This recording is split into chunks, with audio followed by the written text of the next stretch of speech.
Evening, and thank you for joining us. I'm Latasha Givens. The battle over the Peach State intensifies as both President Joe Biden and former President Donald Trump campaign in Georgia at dueling rallies. Both campaigns are making a turning point in their races as they now focus on pivotal states. Georgia is one of them. President Biden stopped by Pullman Yards in Atlanta, where he was joined by several state-elected Democrats to talk about his campaign's priorities. 11 Alive's Karis Belger breaks down the president's remarks and if they had an impact on voters.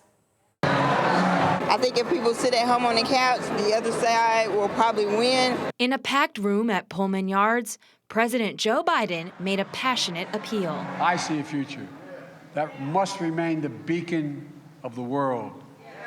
Above all, we see a country for all Americans. The rally marked the first of several stops for the president after the State of the Union as he campaigned for another term in office. The room was filled with supporters like Tina Metcalf, who were eager to oblige. We need to keep Biden and Harris in office because I think they are the best choice. Everyday voters and prominent political voices mingled with the goal of combining their influence for the upcoming election. You got to remember what kitchen table you're sitting around. As a brown man, as a black man in America, you know, very different circumstances. So it's inspiring to see all of us coming together to put aside our differences and to do what's best. The president touched on several topics, including immigration, something that's become a big talking point since the death of 22-year-old Laken Riley in Athens. It was one of multiple opportunities he took to criticize former President Donald Trump. Donald Trump calls them vermin, poison in the blood of America. And he's hoping to carry the momentum from this rally into his remaining stops over the next few days and ultimately into a second term.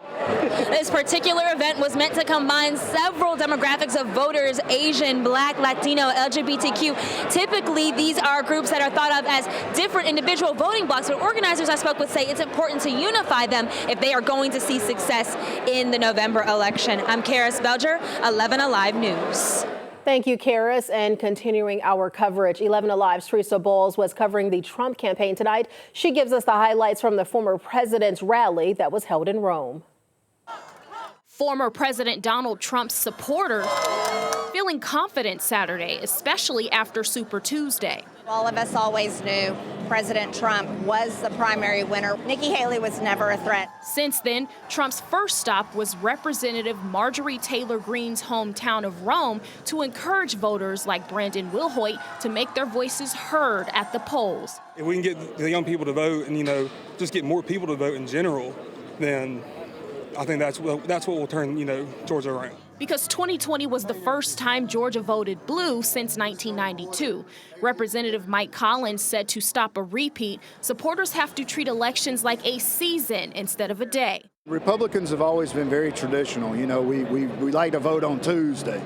And so we've got to get out of that mode. Supporters tell me their main motivation is border security. I had the safest border in the history of our country. Now we have the worst border in the history of our world. It's a topic former President Trump touched on multiple times during his speech, using Jose Ibarra, the man arrested for Athens nursing student Laken Riley's murder, as an example.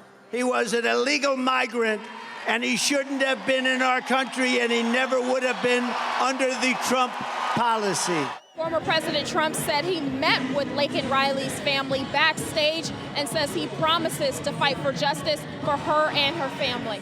For the rest of the speech, he mostly took jabs at President Joe Biden. He's a threat to democracy. He's grossly incompetent. But Trump also mentioned that he'd end the Israel-Hamas war, support police, and get critical race theory out of schools. And in the end, he made it clear Georgia's vote will be pivotal to his presidency. Everybody's looking to us. We're the last stand of freedom. We need Trump back in office. In Rome, Teresa Bowles, 11 Alive News. And you can catch the remarks of both presidential campaigns on our 11 Alive Plus app. You can also download it on your Roku or Apple TV and Fire devices.